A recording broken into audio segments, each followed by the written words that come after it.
Thank you for joining me, and what a beautiful day it is, and welcome. Now, I was called over 20 years ago to consecrate the Eucharist, and I had to become a theologian to try and understand why it was that God was calling me to be a priest, and the Church's teachings were prohibiting it. Now, Dr. Marshall, I come in Christian love to you and to all the viewers. And today I would like to share with you a revelation that I received from Mary.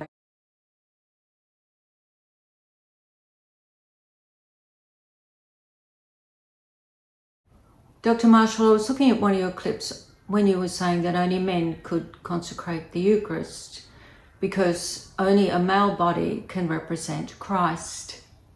Now, as I was looking at this, Mary came to me and she said to me, "Who is standing at the altar?"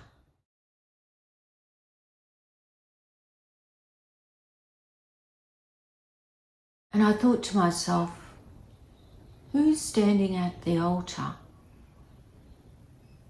Only men are permitted to stand at the altar. So I thought I'm going to research a little deeper into Mary's roles in our Christian tradition.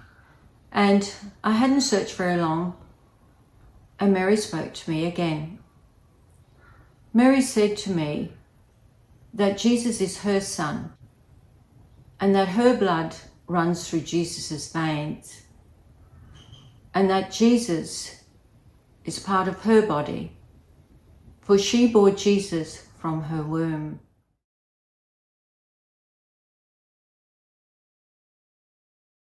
Mary said to me that whenever there is Eucharist, that she is there too. Now, Dr. Marshall, you say that only a male's body can stand in persona Christi for Jesus. But who than any other can really, truly offer up that sacrifice to God?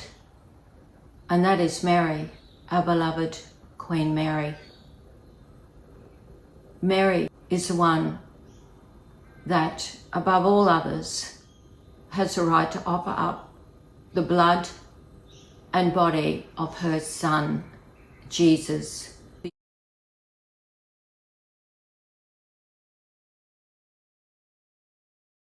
Then even you say, Dr. Marshall, that Mary is well above any of the priests, bishops, and even the Pope. Dr. Marshall, nobody, male or woman, who consecrates the Eucharist is sinless like Mary.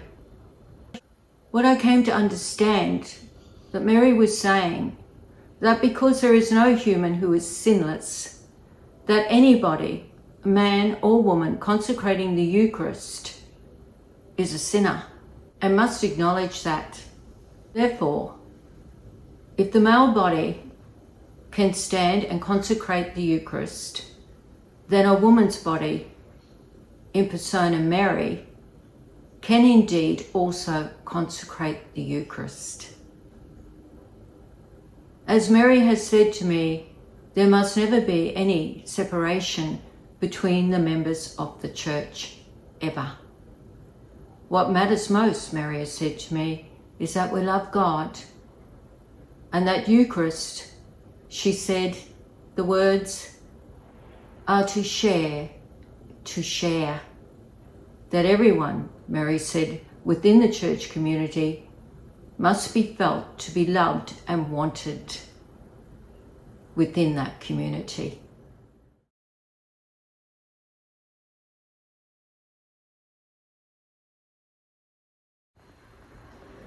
When we think about the body that is consecrating the Eucharist, Mary does not have to be appointed a priest. That is a human role. She is of divinity. She fulfilled prophetic revelations with Jesus as co-redeemer for the salvation of all humankind.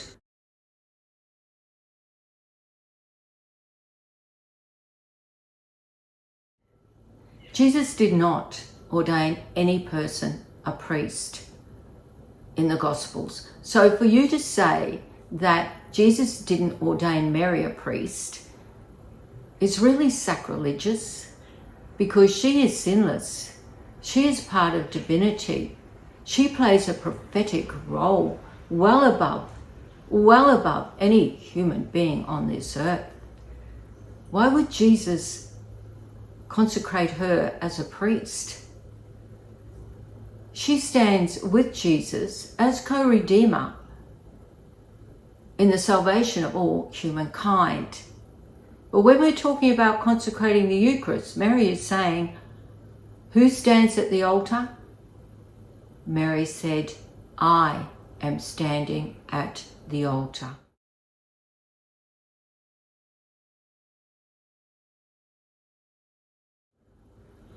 Mary, we must honor her as the Mother of God. We must show her the respect throughout the Eucharist as we do with Jesus. It is her son, Dr. Marshall, not your son, not my son, but her son. And who else has that right, that prophetic right, to fulfill that? And she did. She fulfilled that prophetic revelation in saying yes and going on after Jesus died, playing a very strong role in that new emerging church. Let us focus on what Mary wants here. And Mary wants us all sharing in the Eucharist. That we must always remember that we are made, you, Dr. Marshall, a male, and I, a female, in God's image. There is no reason why a woman cannot consecrate the Eucharist when it is a woman where it all began, where it is a woman that fulfilled the prophetic revelations, where it was a woman that sacrificed her son so others might live. A woman. And you're saying that a woman cannot touch the sacred vessels, that a woman should not come near the altar, when it was Mary, our beloved Queen of Heaven, a woman who sacrificed her son at that altar, who consecrates the blood and the body of her son in offering to God.